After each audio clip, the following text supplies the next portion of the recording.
D'abord, ce qu'il faut retenir,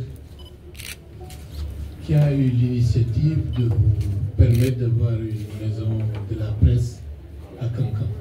C'était son Excellence, Monsieur le Président de la République. Mais donc, vous voyez, il faut rendre à César ce qui appartient à César. Il y a une certaine presse, dans certains médias, qui disent que le CNRD est liberticide.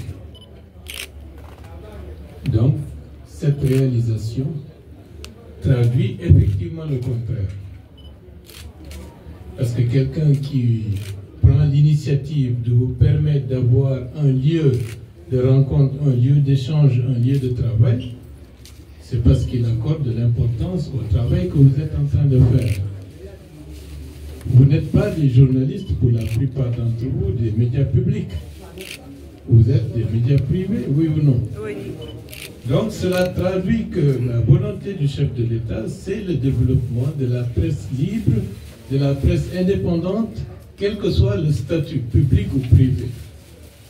Donc c'est quelque chose qu'il faut dire, parce que dans certains médias, dès que les rapports que vous trouvez, c'est de dire il y a telle radio, dont qui ont été fermées, donc le gouvernement est contre la liberté de la presse. Ceci traduit le contraire de ce qui se dit dans certains médias, parfois internationaux.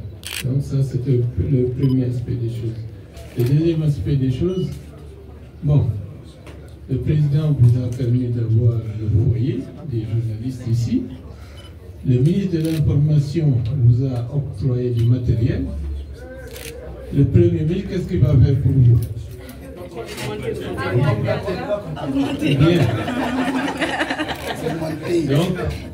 Donc, nous compléterons à hauteur de 100 millions pour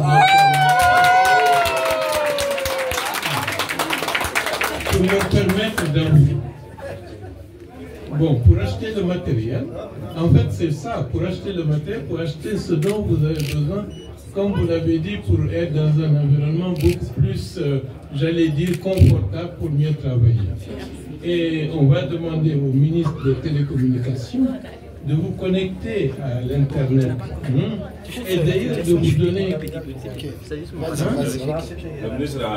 Vous avez acheté. Donc, on va lui demander, puisque la connexion est déjà là, on leur demande combien d'ordinateurs.